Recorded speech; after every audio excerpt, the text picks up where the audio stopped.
Welcome student, स्वागत है फिर से एक बार आपका समर्थक है रैपिड रिवीजन एग्जाम क्लास में। आज हम लोग देखने जा रहे हैं ह्यूमन रिप्रोडक्शन। ओके, मेरा नाम है प्रोफेसर हेमंत मंडलिक।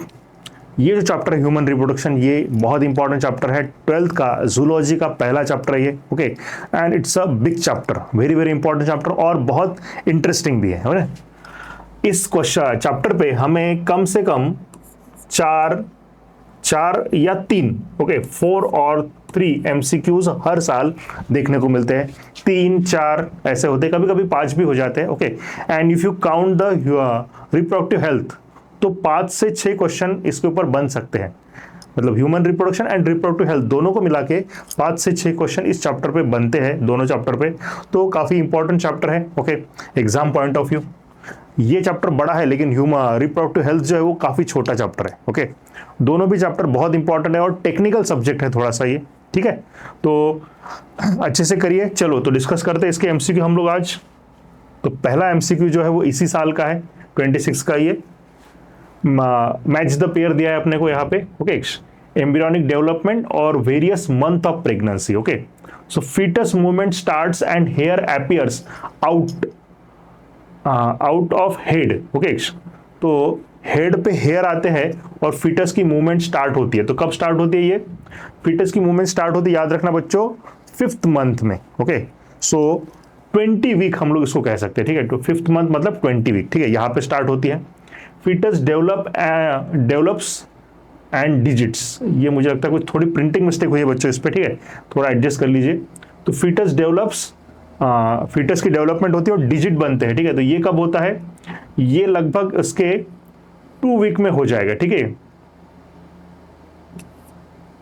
राइट। ठीक है, and then foetus develops 1 external genital organ. एक मिनट, प्रिंटिंग मिस्टेक ही काफी हो चुकी है यहाँ पे। ठीक है, the foetus develops external genital organ. Okay, foetus body is covered with fine hairs and eyelids separates and eye lashes are formed. Okay, जो आईलिड्स है वो सेपरेट हो जाते हैं और जो आई लैशेस है यहाँ पे जो हेयर है ना वो बन जाते हैं। तो ये कब होता है? ये लगभग होता है बच्चों लास्ट में, ये काफी लेट होता है। तो इसे हम लोग कहाँ पेयर करेंगे? 24 वीक ऑफ प्रेगनेंसी और foetus develops external genital organ, इसको अपन करेंगे 12 वीक्स, मतलब 4 महीने के बाद करेंगे। ठीक है इसको। तो ये हो गया इसका, आप इसका आंसर अब ढूंढ लीजिए। ठीक है, चलो आगे बढ़ते हैं। Next question, The spermatogonia undergoes series of cell division to produce sperms. Select the correct statement from the following. Okay, spermatogonia क्या कर रही है? सीरीज ऑफ सेल डिवीजन और उससे क्या कर रही है? स्पर्म बना रही है। तो उसके रिगार्डिंग अपने को करेक्ट स्टेटमेंट जो है वो आइडेंटिफाई करने हैं। Spermatogonia always undergo myotic cell division, sorry meiotic cell division, meiosis. Okay, तो स्पर्मेटोगोनिया हमेशा मियोसिस करती है क्या? Yes, spermatogonia undergoes meiosis. Primary spermatocytes divide mitotically to produce secondary spermatocytes. नहीं, ये रॉन्ग है। मियोटिकली डिवाइड होती है, मियोसिस करती है। ओके, माइटोटिकली डिवाइड नहीं होती है। Secondary spermatocytes through their second meiotic division produce haploid spermatids. Yes, this is a correct statement. Spermatid produce spermatozoa through mitosis. Spermatid spermatozoa बनाते हैं थ्रू माइटोसिस, नहीं माइटोसिस वगैरह या मियोसिस कुछ नहीं होती है। स्पर्मेटिड स्पर्मेटोजोआ जो बनाते हैं वो सिर्फ स्ट्रक्चर का मॉडिफिकेशन होता है, सेल का नंबर उतना ही रहता है। ठीक है, तो कोई डिवीजन नहीं होती उसमें। Spermatid transform into spermatozoa by spermiogenesis. Okay, so ये जो स्टेटमेंट है ये सही है। स्पर्मेटिड जो स्पर्मेटोजोआ बनते हैं उसको स्पर्मियोजेनेसिस कहते हैं। ठीक है, तो ये स्टेटमेंट सही है। ओके, अब अपने को देखना है, अच्छा पहला कौन सा स्टेटमेंट था वो अपने मार्क नहीं किया ना, spermatogonia always undergo meiotic cell division. अब देखिए ये स्टेटमेंट जो है बच्चों ये सही स्टेटमेंट है। ओके, तो आंसर आपका आएगा ए, सी एंड ई। ओके, ऐसा कौन सा है यहाँ पे? Yes, this is the answer, A, C and E. Okay, ठीक है, so this is your answer, second answer. आगे बढ़ते हैं नेक्स्ट क्वेश्चन की तरफ। अरेंज, थोड़ा जल्दी करना पड़ेगा अपने को क्योंकि बहुत सारे क्वेश्चन है, बड़ा लेक्चर हो जाएगा। तो मैं चाहता हूं कि ज्यादा बड़ा ना हो, जल्दी जल्दी हो जाए, है ना। Arrange the following bell layers and structures. अरे यार ठीक है, सेल, ओके सॉरी बेल नहीं है ये सेल है। ठीक है, इसको सेल पढ़ना है बच्चों। Arrange the following cell layer structures around the, ये गलत हो गया। ठीक है, around the female gamete. Okay, from outer to inner, मतलब फीमेल गमेट के आउटर से लेके इनर तक कैसी कैसी सेल लेयर से वो अपने को आइडेंटिफाई करनी है यहाँ पे। ओके, तो सबसे बाहर में क्या होता है, कोरोना रेडिएटा होती है, ठीक है, तो ये 1 नंबर पे आएगा कोरोना रेडिएटा। उसके बाद में क्या होती है, जोना पेलुसिडा होती है। उसके बाद में क्या होती है, पेरीवाइटिलाइन स्पेस होती है, and then plasma membrane of ovum होती है, ठीक है। सो आंसर क्या आएगा आपका, CABD, CABD सेकंड, फिर से सेकंड आंसर आ गया यहाँ पे। ओके, चलो आगे बढ़ते हैं, नेक्स्ट क्वेश्चन देखते हैं। Select the correct sequence for transport of sperm cell in male reproductive system. Okay, हमें सीक्वेंस निकालना है मेल रिप्रोडक्टिव सिस्टम में, पर स्पर्म जो है वो कैसे बाहर ट्रांसपोर्ट होते हैं, बॉडी के बाहर कैसे आते हैं, ठीक है। सो पहला है टेस्टिस एपिडाइमिस वासा इफ्रेंशिया, ये उल्टा हो गया यहाँ पे है ना, एपिडाइमिस बाद में वासा इफ्रेंशिया पहले चाहिए, बाद में एपिडाइमिस चाहिए, ठीक है, तो ये रॉन्ग हो गया, ठीक है, यहाँ पे छोड़ दीजिए इसको, बाकी पढ़ने की जरूरत नहीं, जब पहला यहाँ पे रॉन्ग दिख रहा है तो no need to read complete, क्योंकि वो रॉन्ग ही होने वाला है, ठीक है। आगे पढ़ना है, सेमिनिफेरस ट्यूब्यूल, रेटेटेस्टिस, हाँ सही है, वासा इफ्रेंशिया बिल्कुल सही, then epididymis, then vas deferens सही जा रहा है, ejaculatory duct, urethra, urethral meatus, सब कुछ एकदम सही सीक्वेंस है ये, ठीक है, तो ये लग रहा है, लेकिन आगे और अपने को 2 ऑप्शन पढ़ने ही हैं। सेमिनिफेरस ट्यूब्यूल, वासा इफ्रेंशिया सही है, बीच का रेटेटेस्टिस नहीं लिखा है, लेकिन फिर भी सीक्वेंस तो सही है ना। एपिडाइमिस ये भी सही है, इंगुइनल कैनाल एंड यूरेथ्रा ये भी सही है, ठीक है। एपिडाइमिस के बाद में वास डिफरेंस जो है वो इंगुइनल कैनाल के थ्रू ही बाहर निकलती है, ठीक है, एब्डोमेन में एंटर होती है, तो ये सही है, ठीक है। तो ये स्टेटमेंट भी, मतलब ये ऑप्शन भी क्या दिख रहा है, सही दिख रहा है अपने को। चौथा ऑप्शन देखेंगे, टेस्टिस, एपिडाइमिस, वास इफ्रेंशिया, उल्टा हो गया, फिर से वही कर दिया उसने, एपिडाइमिस के बाद में वासा इफ्रेंशिया कर दिया, वासा इफ्रेंशिया पहले होती है, ठीक है, तो इसको भी पूरा पढ़ने की जरूरत नहीं, ये भी क्या हो गया बच्चों, रॉन्ग हो गया, ठीक है। तो पहला रॉन्ग है, 2 और चौथा रॉन्ग है, और 2 करेक्ट है। आप कौन सा आंसर करोगे, एक ही आंसर रहेगा, 2 आंसर तो रहेंगे नहीं। आपको करेक्ट सीक्वेंस पूछा है, तो करेक्ट सीक्वेंस दोनों में से कौन से है, तो जो सबसे डिटेल्ड है वो करना है आपको, ठीक है। तो डिटेल्ड वाला कौन सा है, बी है। सी कैसा एकदम शॉर्ट में दिया है, सही है लेकिन शॉर्ट में दिया है, तो मैं सी को आंसर नहीं लूंगा, मैं किसको आंसर लूंगा, बी को आंसर लूंगा, ठीक है। चलो, तो ऐसे अपने को थोड़ा डिसीजन लेना पड़ता है। आगे बढ़ते हैं, हो गया, एक मिनट, ये रिपीट हो गया, अच्छा ये क्वेश्चन रिपीट टाइप हो गया है, ठीक है, डोंट वरी, हाँ सेम क्वेश्चन है ना, बी वही है, ओके, डबल टाइप हो गया क्वेश्चन, ठीक है।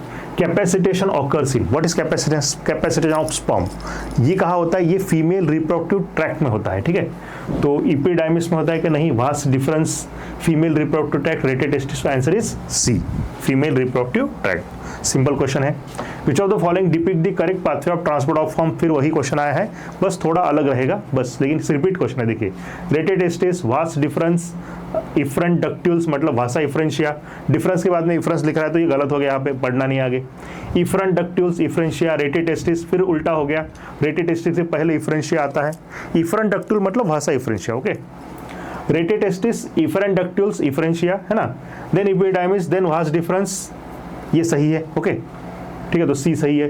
रेटेटेस्टिस, एपिडाइमिस, फिर इफरेंट डक्ट्यूल्स, उल्टा हो गया यहाँ पे भी, ठीक है, तो आंसर क्या आएगा बच्चों आपका, सी आएगा, ठीक है। सिंपल क्वेश्चन था ये, अच्छे से वो सारे पार्ट जो है ना डायग्राम में के वो याद कर लीजिएगा। विच of the following is not a component of fallopian tube, कौन सा वाला फैलोपियन ट्यूब का कंपोनेंट नहीं है। फैलोपियन ट्यूब में कितने पार्ट होते हैं, इन्फेंडिबुलम होता है, देन एम्पुलरी इस्थमिक जंक्शन होता है, और इस्थमस होता है, एम्पुला एंड इस्थमस होता है, ठीक है। तो यूटेराइन फंडस ये नहीं है, ये यूटेरस का पार्ट है, इस्थमस ये पार्ट है, इन्फेंडिबुलम एंड एम्पुला ये तीनों पार्ट है। A is the answer, A जो है वो पार्ट नहीं है, uterine fundus is a part of uterus, fundus जो है तो यूटेरस का पार्ट होता है। Given below are 2 statement, 2 statement दिए हुए, देखना है कौन सा करेक्ट है कौन सा इनकरेक्ट है। द प्रेजेंस और absence of hymen is not a reliable indicator of virginity, yes this statement is true. Hymen present है या नहीं है, इससे आप कंफर्म नहीं कर सकते हो वर्जिनिटी, ठीक है, तो ये स्टेटमेंट बच्चों क्या है, सही है। The hymen is torn during the first coitus only, no this is wrong, it can be torn even before the first coitus, ठीक है। अगर कोई बॉडी को जर्क लग गया, जैसे कि जंपिंग के टाइम पे या फिर हॉर्स राइडिंग के टाइम पे, ओके, या कोई कराटे वगैरह है, फाइटिंग वगैरह टाइप का है ना, स्पोर्ट्स एक्टिविटी जैसे कहते हैं, ओके, तो इस सब के टाइम पे भी क्या हो सकता है, इवन अगर कोई फीमेल मतलब तेजी से अगर सीढ़ियाँ चढ़ती है या उतरती है ना, तो उस जर्क से भी क्या हो सकता है, हाइमेन टॉर्न आउट हो सकता है, ठीक है। और इसलिए हाइमेन होना ना होना is not a indicator of virginity. तो ये जो स्टेटमेंट है कि सिर्फ फर्स्ट कोइटस के टाइम पे टॉर्न होता है ओनली, ये रॉन्ग है। हाँ, हो सकता है, लेकिन उसके टाइम पे नहीं, उसके पहले भी ये टॉर्न आउट हो सकता है, तो ये स्टेटमेंट रॉन्ग है। So first statement is true and second statement is correct, okay. तो आंसर क्या आएगा आपका, देख लीजिए, first statement is true and second statement is false, C answer आएगा। आगे बढ़ते हैं। Given below are two statement, फिर से स्टेटमेंट बेस्ड क्वेश्चन है। Statement 1, vas deferens receives a duct from seminal vesicle and opens into urethra as a ejaculatory duct. क्या ये सही है? बिल्कुल सही है। इधर से वास्ट डिफरेंस आती है एब्डोमेन में से, ठीक है, यूरिनरी ब्लैडर के पीछे से, और जो सेमाइनल वेसिकल है जो यूरिनरी ब्लैडर के पास में बैठी है, उसमें से जो उसकी डक्ट आती है सेमाइनल वेसिकल की, वो दोनों मिलके क्या बनाती है, इजैकुलेट डक्ट बनाती है, और ejaculate duct joins to the urethra through the prostate gland. तो ये स्टेटमेंट क्या है बच्चों, सही है। The cavity of the cervix is called cervical canal which along with the vagina forms the birth canal। सही है। यूट्रस के अंदर, ये जो यूट्रस है बच्चों, ठीक है, ओके, इसके अंदर क्या है, बेबी है, और ये सर्विक्स है, और ये नीचे यहाँ पे वजाइना है, ओके। सो जो बेबी है वो, एक मिनट थोड़ा ड्रॉ कर लेते हैं, अच्छे से समझ जाएगा, ठीक है। So this is the baby, है ना, ये बेबी है, राइट। तो ये जो बेबी है ये कैसे बाहर आएगा, so this through this cervix and through this vagina, ठीक है। तो यही क्या होगी, उसकी बर्थ कैनाल होगी, ठीक है, बाहर आने का रास्ता। So this statement is true. तो दोनों स्टेटमेंट यहाँ पे बराबर है, statement 1 and statement 2 are true. तो ये आपका आंसर है। आगे बढ़ते हैं। Next, arrange the component of mammary glands. तो मेमोरी ग्लैंड के कंपोनेंट आपको अरेंज करने हैं, ठीक है, उनका सीक्वेंस लगाना है। सबसे पहले क्या होता है, mammary duct, lactiferous duct, alveoli, mammary ampulla, mammary tubules. Okay, चलो, एल्वियोलाई सबसे पहले आएगा, उसके बाद में क्या आएगा, मेमोरी डक्ट आएगा, मेमोरी डक्ट के बाद में आएगा मेमोरी एम्फिला, सॉरी एक मिनट देखते हैं, एल्वियोला आएगा पहले, सबसे पहले 3, then 1, okay, and then 4 mammary ampulla. Mammary ampulla के बाद में mammary ducts, sorry mammary tubules, and mammary tubule के बाद में लेक्टिफेरस। तो ये बी आ सकता है, ओके, आंसर। दूसरा और कोई आंसर दिया है, 3, 5 दिया है, ठीक है, इसने नहीं, मेमोरी ट्यूब्यूल, मेमोरी डक्ट है पहले, बाद में मेमोरी ट्यूब्यूल है, तो आंसर आएगा आपका B, okay. So B is your answer. आगे बढ़ते हैं। Identify the correct option ABCD with respect to spermatogenesis. ये स्पर्मेटोजेनेसिस की प्रोसेस दी है यहाँ पे, और ABCD जो है, ये A, ये B और ये C और ये D अपने को आइडेंटिफाई करना है। चलो देखते हैं। तो GnRH मतलब gonadotropin releasing hormone. Gonadotropin releasing hormone क्या करता है, गोनेडोट्रोपिन जो है LH FSH उनको रिलीज करवाता है। तो ये LH रिलीज हो गया यहाँ पे, और ये यहाँ पे क्या होगा बच्चों, FSH होगा, ओके। तो A क्या होगा आपका, FSH होगा। तो देख लो कौन सा है, ये और ये, है ना। तो A और C में से आपका आंसर होगा। B में ICSH लिखा है, इसमें भी ICSH लिखा है, ये नहीं होगा, ठीक है। तो FSH, ओके, एक मिनट, FSH को ही तो ICSH कहते हैं, ठीक है, interstitial cell stimulating hormone, okay. तो दोनों भी हो सकते हैं, चलो देखते हैं कौन सा है। तो ओके, ये पहला FSH है, देन उसके बाद में B। तो LH क्या करता है, LH किसको स्टिमुलेट करता है, लेडिक सेल को स्टिमुलेट करता है या इंटरस्टिशियल सेल्स को स्टिमुलेट करता है, ओके। तो ध्यान दीजिए, LH stimulates the Leydig cells जो एंड्रोजन रिलीज करती है, ठीक है ना। So it stimulates the Leydig cells. तो यहाँ पे जहाँ पे भी लेडिक सेल लिखा होगा तो ये आंसर हो सकता है कौन सा, A और D, ठीक है, इसमें से। लेकिन आगे देखना है फिर से, C क्या है, देखो FSH क्या करता है, किसको स्टिमुलेट करता है, इसने आगे लिखा है सर्टोली सेल, यहाँ पे लिखा है Leydig cells, okay. So FSH acts on Sertoli cell, और सर्टोली सेल फिर क्या करती है, बहुत सारे फैक्टर रिलीज करती है, जिसकी वजह से क्या होता है, प्रोसेस ऑफ स्पर्मेटोजेनेसिस, ठीक है। Sertoli cells are nerve cells जो क्या करती है, स्पर्म को प्रॉपरली न्यूट्रिशन प्रोवाइड करती है, ठीक है। तो सर्टोली सेल आएगा, सी सर्टोली सेल, तो ये सही लग रहा है। और बाद में D क्या है, स्पर्मियोजेनेसिस है, ठीक है। तो आंसर आपका आएगा बच्चों A, ओके। आगे बढ़ते हैं। फिर से स्टेटमेंट बेस्ड क्वेश्चन है। The primary follicle gets surrounded by more layers of granulosa cell a theca and shows fluid filled cavity antrum, now it is called as secondary follicle. ये बिल्कुल सही स्टेटमेंट है। प्राइमरी फॉलिकल से secondary follicle बनते time पे यही सब कुछ होता है, ठीक है। Graafian follicle ruptures to release the secondary oocyte from the ovary by the process called ovulation. Graafian follicle rupture होता है जिसमें से सेकेंडरी oocyte बाहर निकलता है, ओके, और इस प्रोसेस को हम लोग कहते हैं ओवुलेशन। दोनों स्टेटमेंट सही है, तो आपका आंसर आएगा A, okay. Next, arrange the sequence of different hormones for their role during the gametogenesis. तो गमेटोजेनेसिस के टाइम पे उनका जो रोल है उस हिसाब से आपको इनको अरेंज करना है, ठीक है। Gonadotropin LH stimulates synthesis and secretion of androgen. Gonadotropin releasing hormone from hypothalamus. Androgen stimulates spermatogenesis. Gonadotropin FSH helps in process of spermiogenesis. Gonadotropin forms gonadotropins from anterior pituitary gland। तो सबसे पहले क्या होगा बच्चों, gonadotropin releasing hormone from hypothalamus, ये आएगा। तो ये नंबर 1 सबसे पहले तो ये होगा ना, हाइपोथैलेमस क्या करेगा, गोनाडोट्रोपिन रिलीजिंग हार्मोन करेगा। उसके बाद में पिट्यूटरी ग्लैंड क्या करेगी, गोनाडोट्रोपिन मतलब FSH LH रिलीज करेगी। तो दूसरा आएगा आपका गोनाडोट्रोपिन्स फ्रॉम एंटीरियर पिट्यूटरी, ठीक है। तो ये सेकंड नंबर पे आएगा, ओके। अच्छा, यहाँ लिख देता हूँ ताकि पढ़ने में आसानी होगी अपने को, है ना। उसके बाद में क्या होगा, अब FSH LH अपना काम करेंगे, ओके। अब FSH क्या करे, LH क्या, LH FSH देखो क्या काम करते हैं, यहाँ पे लिखा है दोनों इसमें, ठीक है, A और D में। Gonadotropin LH stimulate synthesis and secretion of androgen and gonadotropin FSH helps in the process of spermiogenesis. अब ध्यान दीजिए, स्पर्मियोजेनेसिस बाद में होती है, ओके। मियोसिस होने के बाद में स्पर्मियोजेनेसिस, ठीक है। सबसे पहले क्या होना चाहिए, मियोसिस होना चाहिए, और मियोसिस के लिए आपको क्या लगेंगे, एंड्रोजन लगेंगे। विदाउट एंड्रोजन मियोसिस नहीं होगी, ओके। तो पहले क्या आएगा, मैं यहाँ पे 3 नंबर ये लूंगा, ठीक है। Gonadotropin LH stimulate the synthesis and secretion of androgen, androgen आएंगे, एंड्रोजन के बाद में क्या होगा, ये होगा, okay. Gonadotropin FSH helps in the process of spermiogenesis, okay. ये 1 मिनट, हाँ, एंड्रोजन स्टिमुलेट ये आएगा 4th नंबर पे, ठीक है, और ये आएगा 5th नंबर पे। आपका समझ गए, पहले स्पर्मेटोजेनेसिस होगी ना, स्पर्मेटोजेनेसिस का लास्ट प्रोसेस जो है वो है ये स्पर्मियोजेनेसिस, ठीक है, तो वो लास्ट में होगा, ठीक है। तो एंड्रोजन आएगा, एंड्रोजन की वजह से स्पर्मेटोजेनेसिस होगी, स्पर्मेटोजेनेसिस के लास्ट में क्या होगा, स्पर्मियोजेनेसिस होगी, ठीक है। तो ये सीक्वेंस आना चाहिए आपका। तो BEACD,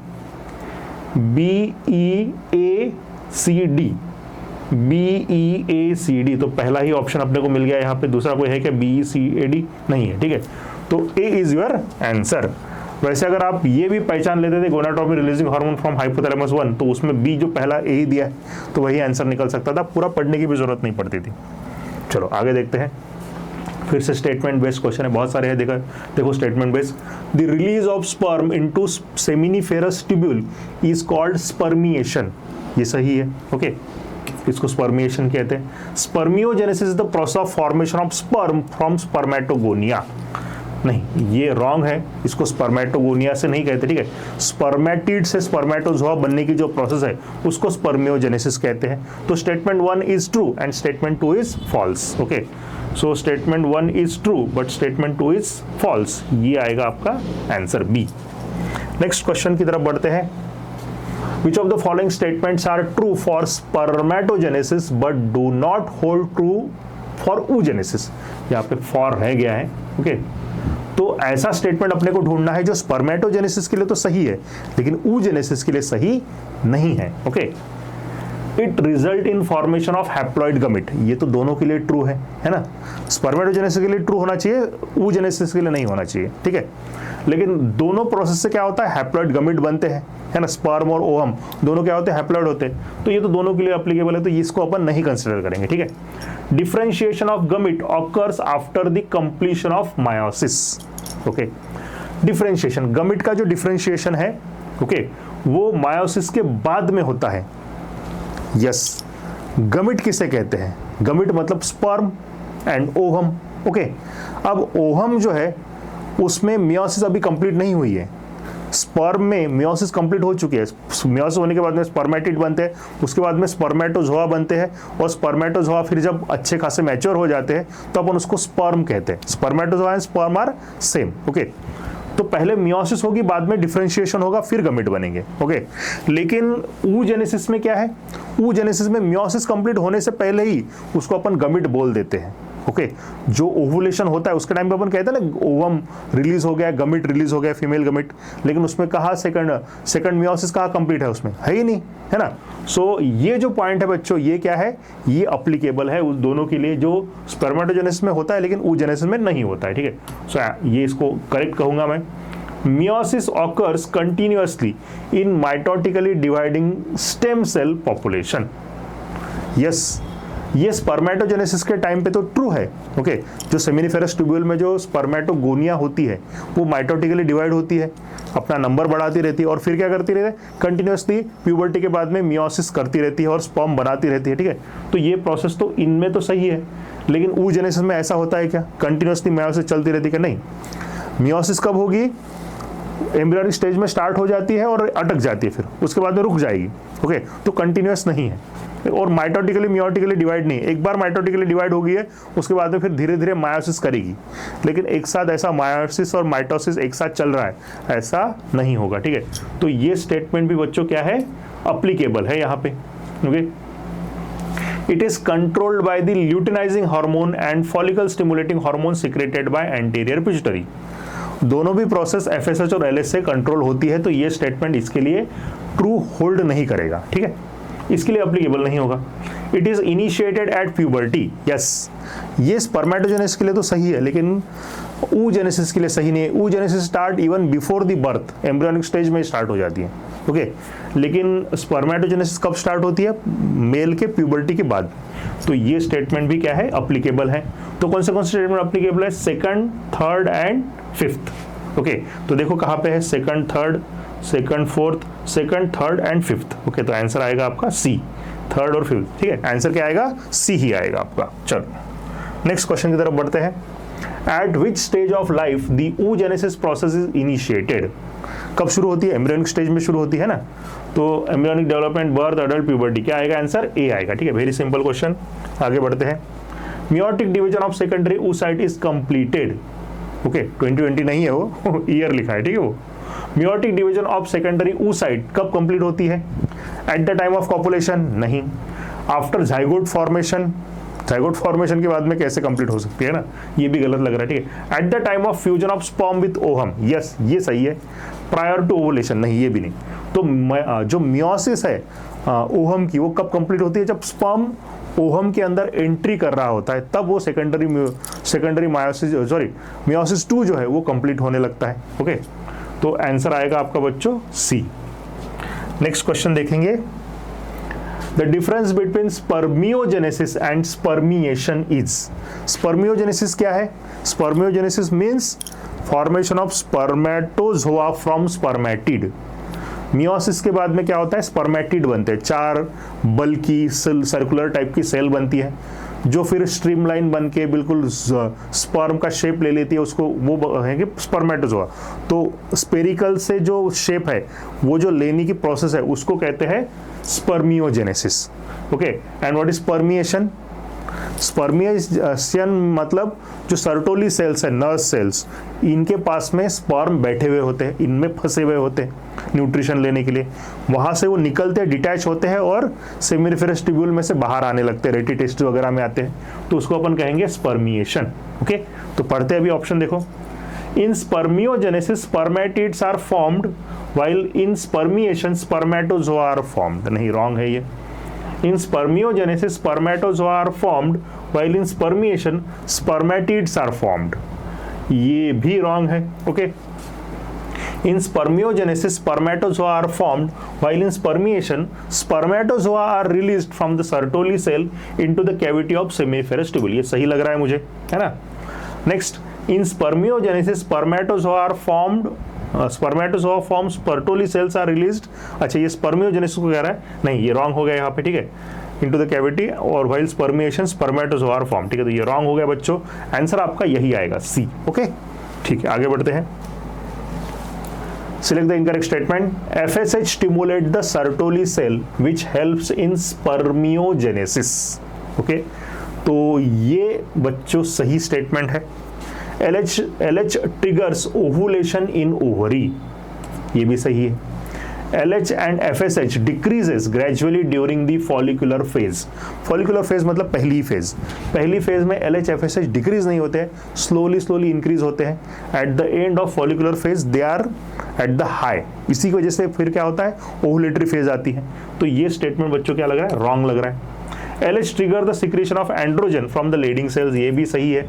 तो हमें तो इनकरेक्ट स्टेटमेंट ही चाहिए था, तो इनकरेक्ट स्टेटमेंट कौन सा है, सी है। Okay, next question assertion reason वाला क्वेश्चन है, देखिए ये assertion A, FSH acts upon ovarian follicle in female and Leydig cells in mail.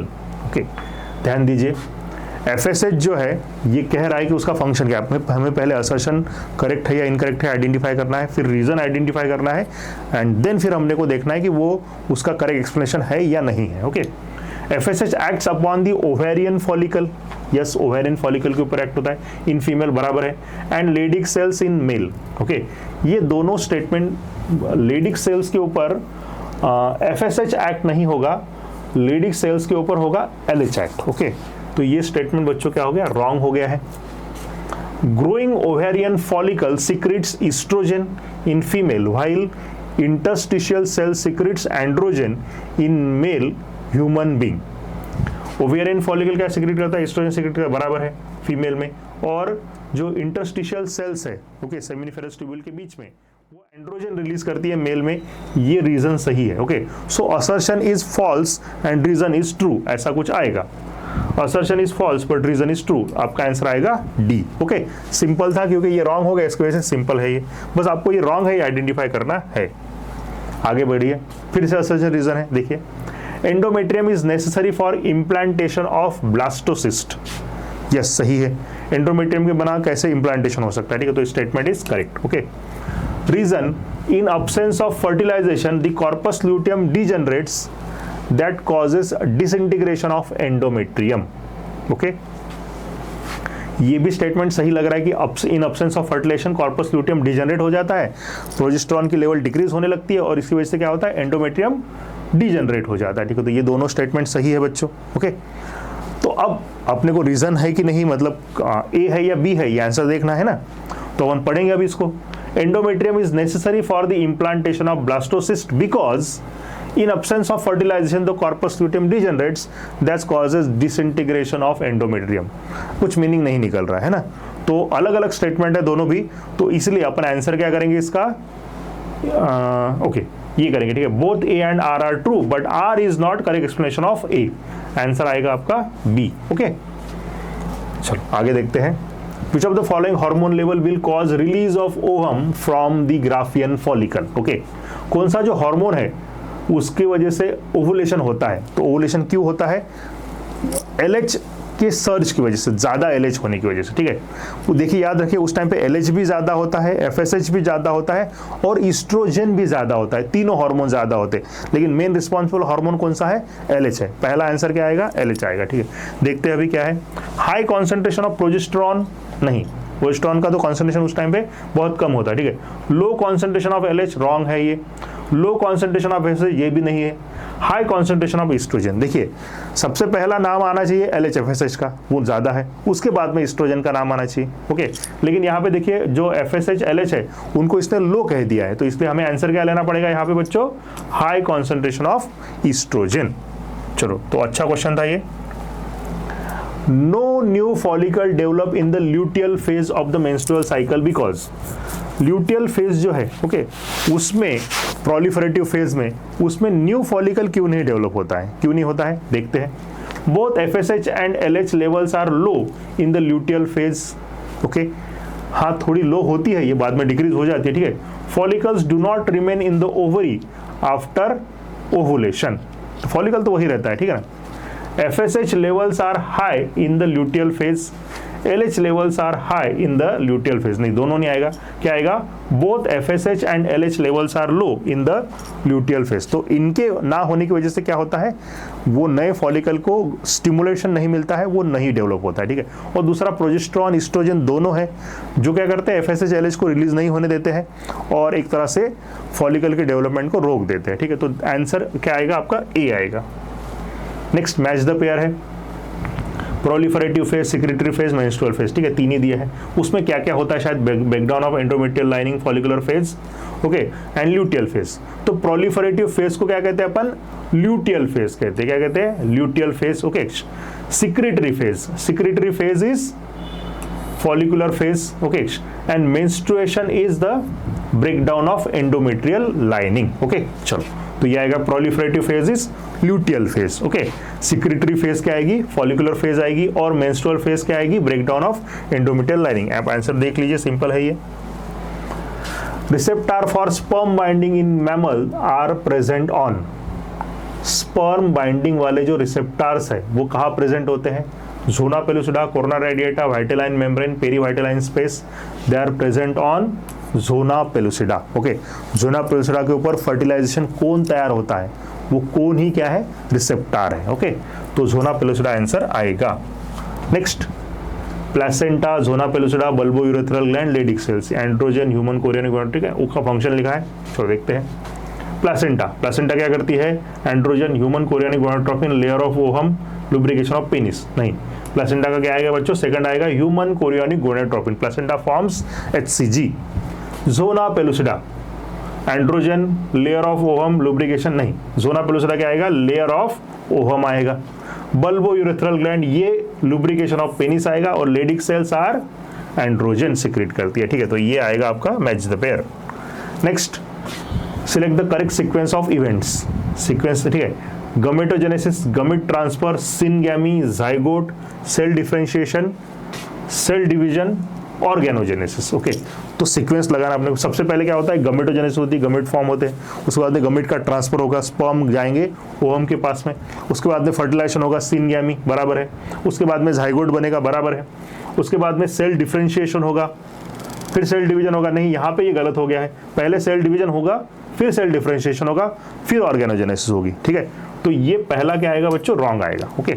गमेटोजेनेसिस सही है, गमिट ट्रांसफर सही है, syngamy yes, zygote yes, cell division, cleavage, cell differentiation, organogenesis, ये सही लग रहा है, okay, this is correct. Gametogenesis, gamete transfer, syngamy, zygote, cell division, cleavage, organogenesis, cell differentiation, नहीं, पहले सेल डिफरेंशिएशन होना चाहिए फिर ऑर्गेनाइजेसिस, ये रॉन्ग लग रहा है, ये भी रॉन्ग था, ठीक है।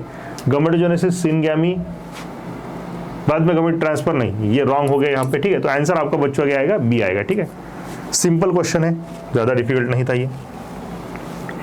Extrusion of second polar body from egg nucleus occurs, ये कब होती है एक्सट्रूशन, ठीक है। After the entry of sperm but before the fertilisation, after fertilisation, before entry of sperm into ovum, simultaneously with first cleavage, नहीं। देखिए ध्यान दीजिए, सेकंड पोलर बॉडी कब होती है, जब सेकंड मियोसिस कंप्लीट होता है, तब होगी सेकंड पोलर बॉडी तैयार।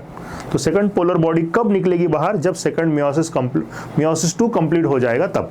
और मियोसिस 2 कब कंप्लीट होता है, जब स्पर्म की एंट्री हो रही होती है तब, मतलब जस्ट बिफोर द फर्टिलाइजेशन ये होता है, okay. After entry of sperm but before fertilisation, ये आंसर बच्चों क्या आएगा, सी ऑप्शन सही आएगा, ठीक है। आगे बढ़ते हैं। Fertilisation in human is practically feasible only if, अब ह्यूमन में फर्टिलाइजेशन कब होगा, जब स्पर्म और ओहम दोनों टाइम पे पहुंचेगी वहां पे तब।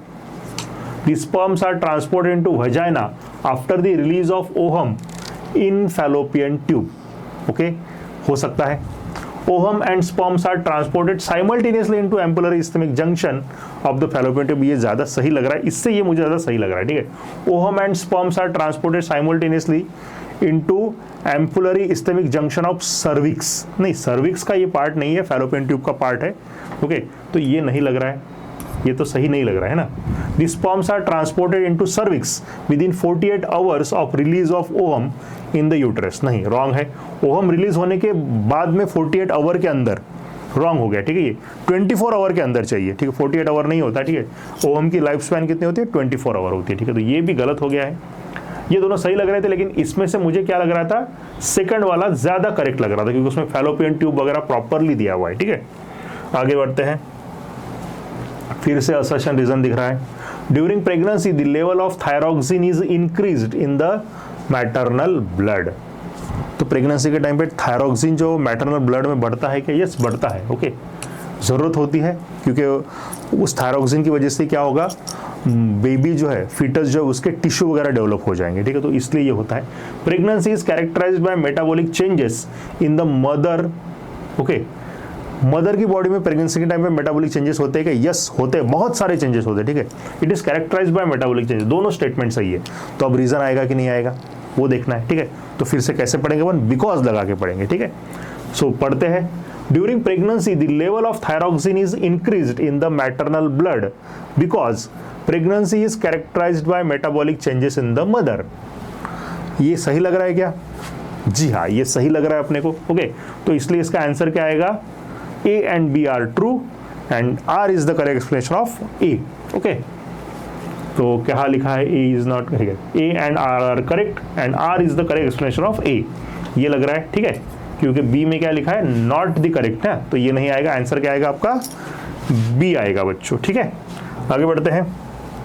Which of the following secrete the hormone relaxin during the latter phase of pregnancy? Pregnancy के लेटर फेज में रिलैक्सिन कौन रिलीज करता है? ओके, तो relaxin is released by uterus, Graafian follicle, corpus luteum, foetus.